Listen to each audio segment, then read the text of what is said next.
Yeah, I think this new the mics are on right now. What I can do is just take them off.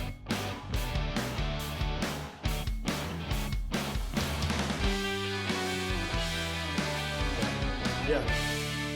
So now that 2021 is come and gone, and yeah, we're trying something out a little bit new. We're gonna have the camera set up. We're gonna start doing all these videos. I'd like to do every single podcast like as a video because it's a double-edged sword for us. So, I mean, I honestly, it took me like 20 minutes to get this freaking new toys. Got to play with it. Yeah, it took me a while to get all the stuff set up because I was having issues. But I mean, I guess here we are. So, I guess we could talk about the first part was like what is going on with the end of last year. There's a lot of changes that were coming around. Some of the market stuff that was happening. Well, in 2021, as a company, we did a lot of big things. We did a school supply drive for a school that the primary demographic is at or below the poverty line, and we were able to fill the needs of almost 100 students, so filling the gap, so teachers didn't have to cover that. So we did that. We did 10,000 meals to the food bank. We also gave back over $30,000 to the community and our clients last year. So that's pretty huge. And then going into, well, at the end of and now rolling into this year, we procured right at the end of the year a moving truck. So it's getting wrapped right now. We just finalized the final details this morning, actually. And in about 2 weeks, we should have, or so, plus or minus. Yeah, I think he said the way the process is working, like once we finalize that last revision, he said it'll take him like 3 days to get the final thing. I don't know how they do it. It's some kind of digital. They digitize the artwork. Right. And then they actually print the artwork there. And I don't know if you guys have seen the side of a 16-foot box truck, but it's probably 8 foot tall from bottom to top. Easily. So they print this in big pieces, and they roll it, and then they're going to mail it off from Minneapolis, and then it'll come here to Bernie, and then their local installer is going to put the wrap on the truck, and he told me that it would hopefully by the end of the month we'll have it ready. That'd be sweet. So if you buy, sell, or rent with us, you get the truck for free, and then we are going to rent it out cheaper than U-Haul. So if you're in the local area and we're thinking about doing a U-Haul, come on over to us. You'll get it cheaper, and you're supporting a local small business that's veteran-owned. So a win-win for everybody. Yep, absolutely. So, I mean, as far as 2021 goes, I think overall market information that we were seeing is like we were hoping to see a little bit of a slowdown, but I honestly didn't really see very much of a slowdown at all. It was kind of like the whole year long, it was kind of flatlined, like wide open. Right.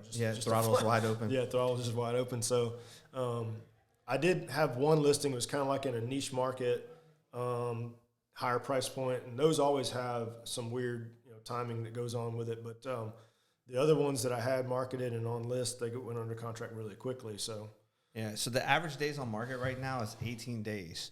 So that's phenomenal because most of the houses are going in the short term. You still have those that are overpriced because everybody's still trying to play the market. There's usually, because I do a weekly update for my clients, and I post it on my YouTube channel, and there's always a few hundred price changes. And that's indicative of being priced too high. So a lot of people are trying to push the market. They think their house is worth more than what it really is. The market's telling them it's not. Like if your house is sitting on the market for 30 or 40 days in this market, your house is overpriced, or it's in bad condition for the price, which means it's overpriced. So if your house is not moving, it's overpriced. It's just that simple in this market. I just put a rental property on the market yesterday, and I already got an application on it. So even the rental market's moving very hot. The median home price was in the 270s at the beginning of 2021, and it's now right around 318, 320 is the median sales price for homes in the San Antonio area. So a huge boost in equity. I saw a statistic. It came out from CoreLogic. Not sure how accurate it is because, I mean, I don't know how they have my data, but CoreLogic just basically it pulls data and analyzes it. And there's still over $56,000 in equity is what they project every homeowner to have right now. At least it's $56,000 in equity. Now, granted, if you bought a house yesterday, you don't have $56,000 in equity, but if you own your home for a year or more, the chances are that you probably have a good chunk of change because the San Antonio market went up 27% in value. That's insane. Yeah, to be honest, if you think usually about it's that. 3 to 5%. Yeah, it went up to 27%, pretty much across the whole area from June of 2020 to June of 2021. Okay, so the 27%. If you own a house that was $100,000, it's now $127,500, right? To just kind of give you an example, just like overnight. The market, I've been doing a lot of, every day I'm sitting there looking at stuff, and they're projecting that more sellers are going to list their homes this winter, which is going to kind of slow down the multiple offer scenarios. Most of the last year, most houses were getting between 6 and 7 offers on average. Yeah. Some of them were more. I went to go put an offer in on a property. They had 10 offers on the first day. So that means they were priced too low. More than likely, but they got more than what they listed for, I can guarantee you. But they're projecting about 3 to 4 offers per listing. So still going to have a lot of up tempo, but it should not be as crazy as it was in 2021 from what the analysts are saying right now. Yeah, and I mean, they were talking about, Fed increasing rates, and I think a lot of people don't really understand. They think if the Fed raises the rates, they directly correlate to mortgage interest rates, which it doesn't. It can follow sometimes the uptrend, but the mortgage lending rates are different than what the Fed's rates are. They are. Later in 2021, they were projecting that the interest rates could be up to about 4.5% to 4.6% by the end of 2022. Due to the inflation and things like that, they've kind of come back and they're like, hey, about 3.5, 3.6 is probably where they're going to be at the end of the year. So it's basically come full circle, right? And it's kind of before COVID, we were sitting about 3.5 to 3.75 as an interest rate before COVID. So It's kind of correcting itself and bringing it back to a normal market, if you will. I mean, if you think about it, anything, honestly, in my opinion, anything below 4% interest is kind of like it's good money to buy. But you were talking about this the other day. Like we both bought houses in 2007, 8, right? And my interest rate was like 6.2%. Yeah, mine was 6.5. I thought I won the lottery. Yeah, because I had exceptional credit. I got 6.5%, and I bought with no hesitation. In the 80s, it was like 14, 15, 16%. Right, and I think like when we were in, we were taking some class. I think we were taking GRI class, and one of the instructors was telling us, what interest rates were back in the 70s and 80s, and it was just like 11, 12, 13, 14%. I'm like, it's like putting your house on a credit card. Yeah, it's nuts. And people would say, well, the houses, they were $70,000, $80,000 back then. Yeah, but percentages don't, that doesn't really change. I mean, that's still a lot. It's like 3 times the amount that we pay right now in interest rates. No doubt. So imagine if you look at your principal and interest payments right now on your mortgage statement every month. If you look at the number that goes to get paid to interest at a 4% rate, whatever your rate is, just think about that. And then try to figure the math out of what it would be that you'd be paying towards interest at 11%. It'd be ridiculous. Right. You'd be throwing up. You'd be times it by 3.5. Right. It's crazy. That'd be the quickest way to math it. But yeah, it's just so if you're thinking about buying a house this year, I would recommend, or even in the next year or two, I'd recommend you look at doing it this year. Money's still cheap, but we see, I was at Costco the other day, and for 6 New York steak strips, it was $98. Yeah. I'm like, I don't know what kind of cow that came from, but brisket $100. Yeah. Ribeyes were like $89 for 4 of them. It's just nuts. Prices are going through the roof. So, house prices are going to continue to rise. The home builders, they've been steadily doing the sell 2 houses, raise the price. Sell 2 houses, raise the price. So if they sell 4 or 5 houses in a week, the prices have gone up 2 to 2.5 times, right? And so interest rates are ticking back up to a normal area, but they could crest the 3.5 and push forward a little bit more. So buying now would give you the best opportunity to get in before things start to get hotter. I think that might be playing part of the role on more houses coming on the market this winter than normal. If we can increase inventory, it'll help slow the bleed a little bit. We just don't have the inventory. It's 50. What was it? 50-something percent, 56% down on inventory is what List Reports was saying on a report yesterday in my email. I get an email from List Reports like every day, and one of the news articles that was on there was about the inventory, and that may have been a nationwide number because I didn't really open the thing. But I mean, if you just think about that, a 56% reduction in inventory, that's terrible. Yeah. Well, a lot of people also are kind of hesitant because I have so many people ask me, Dave, I want to buy, but I want to wait for the bubble to hit. There is no bubble coming. There's not going to. And here's why. I've been doing a lot of studying on this since COVID hit. And a lot of people were concerned that when everybody entered into the forbearance program, that there's going to be a lot of foreclosures. Well, there's not even nearly anywhere near the number. They expected almost 9 million people, I think it was, 9 million households to hit the forbearance plan. Yeah. It was somewhere around 2.4. So already less than what was expected. Mm-hmm. All but about 890,000 houses are out of the forbearance plan. And they're saying that almost 95% of those houses have enough equity to where they can sell the house without having to pay to get out of it, go into foreclosure, or being a short sale. So they're not projecting really any kind of impact on foreclosures through the forbearance plan. Yeah. So get that out of your head. I've looked at like 7 or 8 different sources, whether it be CoreLogic, Realtor.com, National Association of Realtors, a couple independents and things like that. Everybody's saying that there's not going to be a wave of foreclosures. There's not going to be a housing bubble. And here's the reason why there's not going to be a housing bubble. We're about 4 million houses short across the nation, right? So we have a simple economic supply and demand. That's why the prices are going so high, right? We're 4 million houses short as a nation because of the housing crisis that we had. We didn't have a bubble. We had a housing crisis in 2008, that area there, because if Stephen was a lender and he needed a house to appraise for a certain dollar amount, he would call his favorite appraiser. Let's use me, for example. Hey, Dave, I need this house to appraise for this dollar amount. Okay, cool, right? There's no comps or nothing like that. Yeah. Yep, it appraised. Also, you have a heartbeat, you got a job, how much you want? Yeah. All right, so we did a lot of stuff to cause that issue.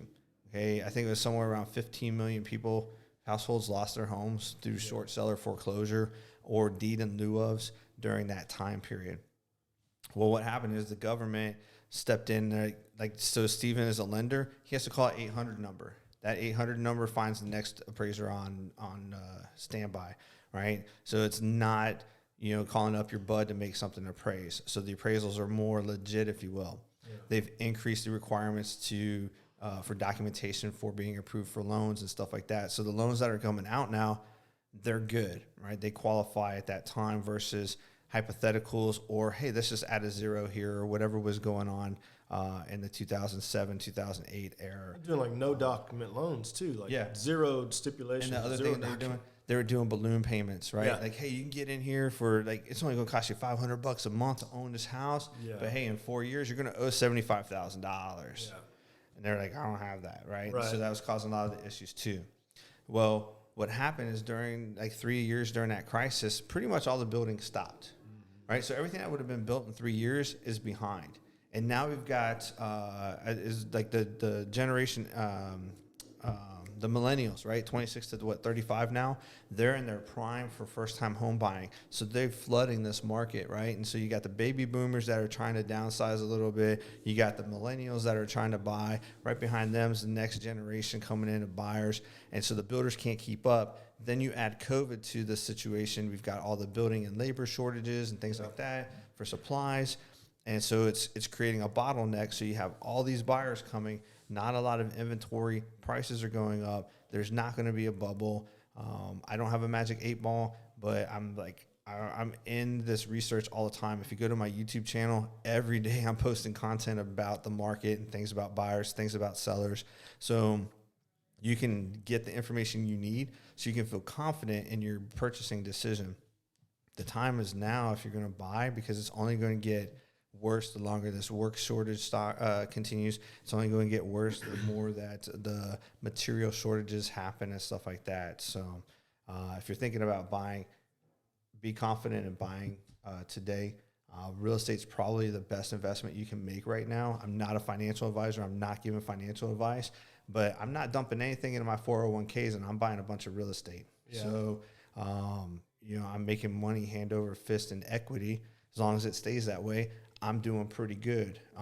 In a year, in one property, I've made over $200,000 in equity. Another one, I've made about $70,000 in equity. And it's less than a year old. That's the funny part. It's like I closed on it. Just built it, right? So the one I got $200,000 in equity in, I'll have owned it for 2 years in August. So I'm at 18 months, less than 18 months. I've made $200,000 in equity. And then another house I purchased, I closed on at the end of June, and I'm already up about $80,000 right now on that. I just bought some land in Wyoming just to sit on it to let some equity grow on there, and then eventually build something out there. But I got land in Delaware too. I got land in West Virginia. So it's just, I'm making more money in real estate than I am the stock market. Yeah, well, the wealthy people in the world own tons of real estate, right? It's it's not it's an easily proven fact. And the weird saying that people say is like they're not making any more land. Well, that's a weird saying anyways. It's true though. Land isn't made. It's scarce. But it's very, like, owning property is, becoming less and less. More people are buying up more tracts of land.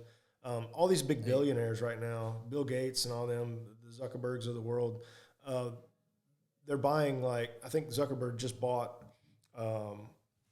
most of a section of a Hawaiian island. I can't remember the name of the island. There's 5 main ones, right? And so he bought up a large swath of that. And then, Meta, Facebook, just leased out 33 floors of the tallest high-rise in Austin. So they just signed a lease on that. 33 floors. It's a 66-floor building, and Facebook just leased the whole thing out. So that's coming as a change for Austin. Right. That's going to change. It's going to push down here everything too. Around so here. You got 33 floors. All right, just imagine there's 100 people per floor. That's 3,300 new jobs being created. That's more inventory coming. There's in all of its tech, they're probably going to be able to do most of their work from remote, and a lot of that space is probably server space and things like that. It just, what I've been explaining to people, because they're like, hey, how's San Antonio doing strong? Everybody's going to Austin. There's a lot of tech companies coming, and in Austin, you can buy a house. You can buy the same house here in San Antonio, New Braunfels area for almost 6 figures less. Yeah. So they're coming down here and buying their houses on the, hopes that if they have to drive 1 or 2 days a week to Austin, they'll just spend the hour in the car to save 6 figures. I would. That's a good investment, right? Yeah, for sure. So one of my clients lives in Seguin, works in Austin, goes to Austin every day. So he just hops on 10, cuts across 130, and is right there in Austin pretty quick. So the market here is good. Investing in real estate is good. I did a video about using an FHA loan or your VA loan to purchase multifamily units up to 4 doors. Like FHA, you can get an FHA loan, put 3.5% down, buy a 4-plex. Right? Yeah. But the rent for 3 of the units on that 4-plex have to cover the mortgage.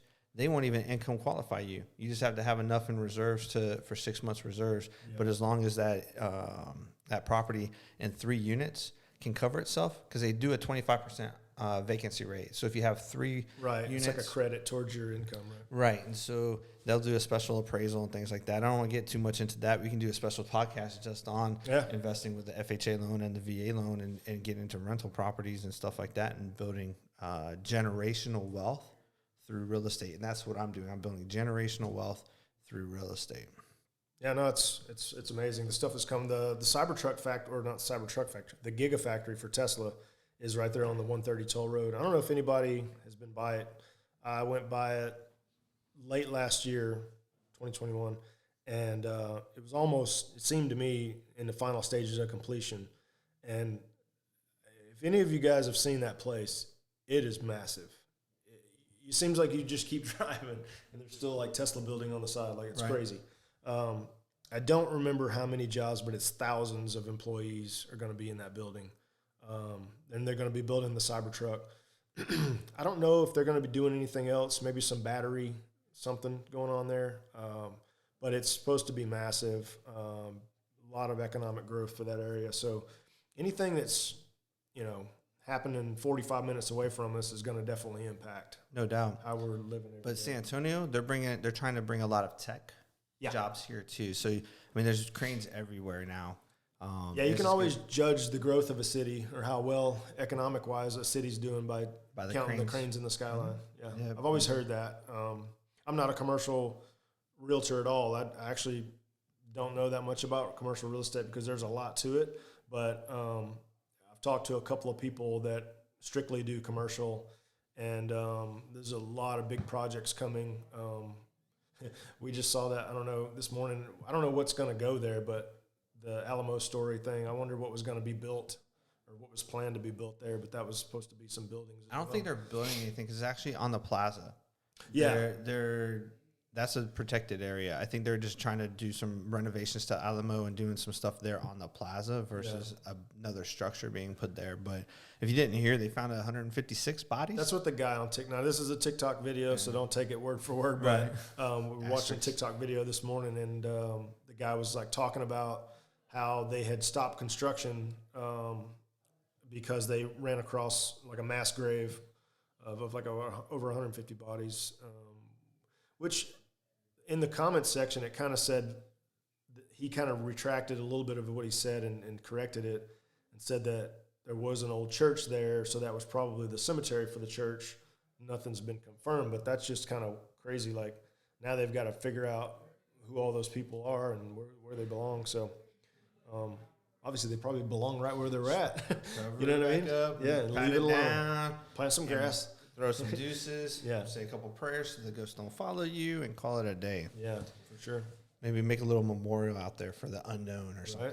But yeah, so so 2022 is going to be a big year.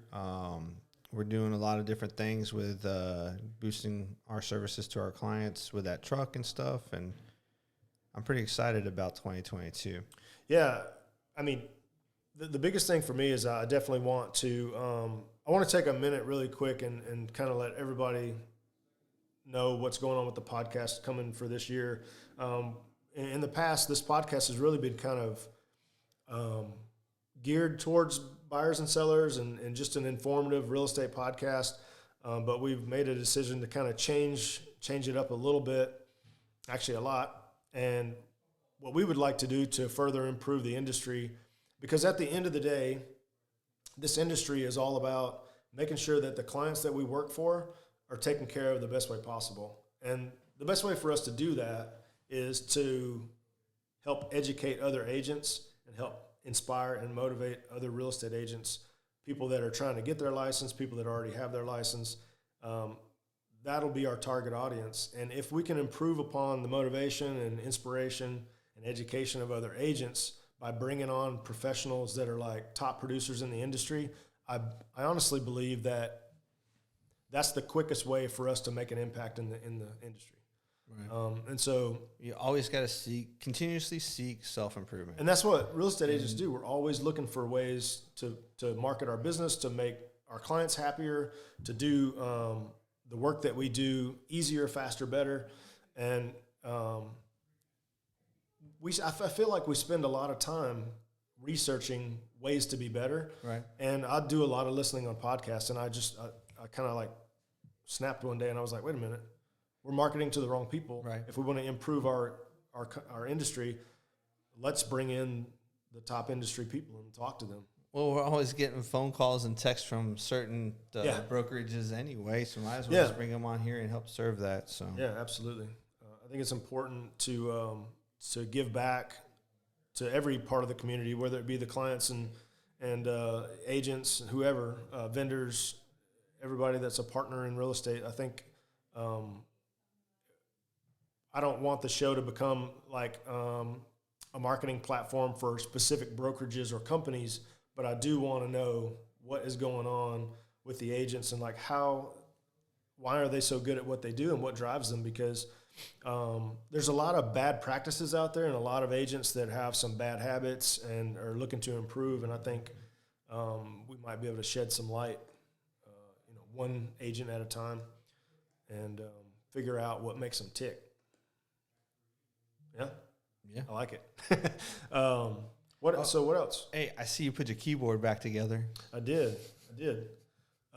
Sometimes when the cat's away, the mice will play. So I come in the other day. I don't know if you guys saw the TikTok video, but my keyboard was just completely smashed up. And I pulled everything. I pulled every key off except for a few numbers. I left 8675309, so that way Steven could call Jenny if he needed you got to call her. So, but yeah, I think that's about it, huh? And, so you want to tell them, like, when they're watching this live, they can ask questions and we can. Yeah. So with the new format, I mean, the shows are all going to be live. The podcast itself, the audio portion of this is going to get pushed out. I mean, we're on Spotify, we're on iTunes, we're on like all the major podcast platforms. But so that audio will be separate. But I'm going to push the video. It's going to stay on the Facebook account. Videos are going to get posted to YouTube. Once I figure out what happened with the software, I'll figure it out here in a little bit. We're going to be able to simultaneously stream to Facebook and YouTube at the same time. Actually, multiple platforms, but I want to kind of start out with those two. But you guys can send in live comments and questions while we're actually active on the show. But please just remember that there's about a 35-second delay between what's happening right now and by the time that the listeners see it. Right. So right now I'm doing like a little hand wave. You can't see it. But in a few seconds, you're going to be like, why is Dave doing this hand wave? Well, they'll see it in real time, but it'll just be like. Is it really real time? It wasn't really real time. It was delayed. Yeah. It's got to go through the atmosphere, right? So that's kind of the way that the show can go. And we'll pull up those questions so that you guys can ask us. If I would like to set it up to where they could call in too, because I can bring them in on the roadcaster, and they can actually talk to us on the show live if they'd like to do that. So we're going to change the show up. It's going to be a little bit more interactive. We're going to go live every single week this time. We're dedicating ourselves. We're going to hold each other's feet to the fire for sure to make sure that we get this done, because I think it's important. Fire. Yeah, and it's a fun thing for me to do because I'm a nerd when it comes to gadgets and tech. And I don't know. I got really frustrated earlier because I was trying to get all the software to work, and the iPad kept crashing. So anyway, he almost, like, I saw a little tear, and he sucked it back up. Marine Corps sucked it back up. It was kind of crazy. But yeah, I was a little angry. But overall, I mean, we've got a new layout, and I'm excited about it. And if you guys can also just like send us private messages, and we'll go back to those on the next episode, and we'll cover those questions from the last episode or questions like that. Maybe we start our sessions with some Q&A that. Yeah, and I can put up like a poll on the thing to where I can start a poll, and I can just say, hey, look, we can ask the question and people can actually answer it. I wonder if the delay is because we're doing the closed caption as well. I think that's a setting for your individual self, like on your device. So if you can't have the sound going, like say if you're at work and you're at your computer and you're watching the show live, like it'll actually, you can turn the comments on and off, like captions. Like I can turn it on right here. Captions auto generated on. Yeah. so I can change it. Learning new things. That's pretty cool, and it's also great for the deaf and hearing impaired. There you go. So, so please, just a quick recap. If you know anybody or if you yourself are like a top producing real estate agent, please reach out to us, because we would love to have you come on the show and just kind of talk about real estate and some best practices and success stories that you've had and what kind of got you into real estate and why you keep trucking along. And if you know like some industry professionals that really make your team stand out or something like that, that gives you a bonus, like we can try to get that all coordinated together and do it all in one show. We had in the past, we had done like lenders and insurance companies and stuff like that, in which I don't think that that's something that we want to get away from, because I think like maybe once a quarter or something like that. It's all educating fellow people about different programs that are out there, changes, things like that. And I think like these companies, these vendors that we use, these industry partners are super important to the daily things that we do with real estate, because if not for the network partners that we have, I mean, we really wouldn't be able to do the job that we do. So if you want to shout out somebody or refer them to us, we'd love to have them do a real quick interview to make sure that they kind of fit the narrative. And then we'll bring them on the show and we'll do a live show and we'll have some fun with it. But we can bring on like 4 guests at one time. I have that ability. I mean, I could technically bring on more, but the sound quality gets kind of bad when we just do a shotgun mic.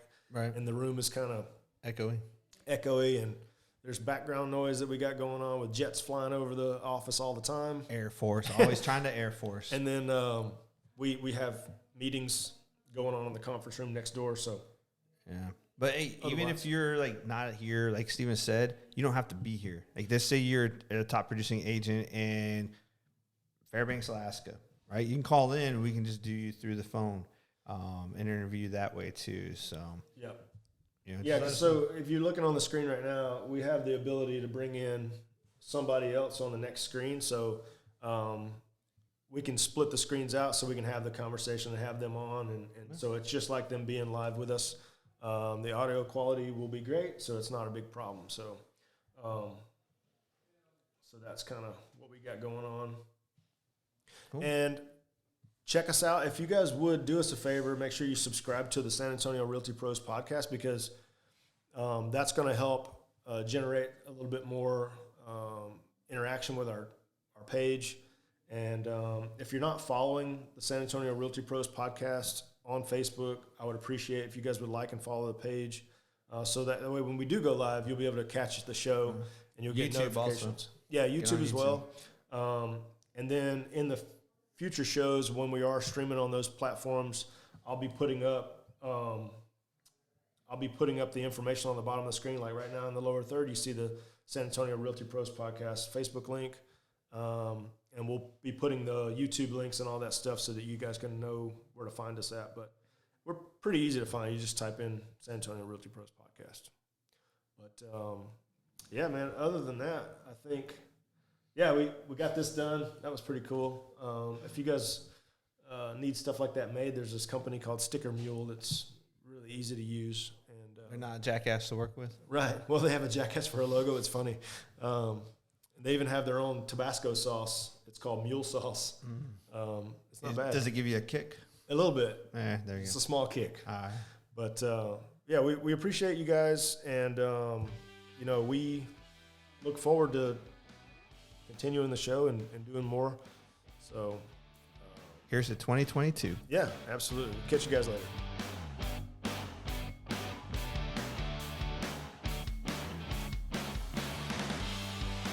Are we done?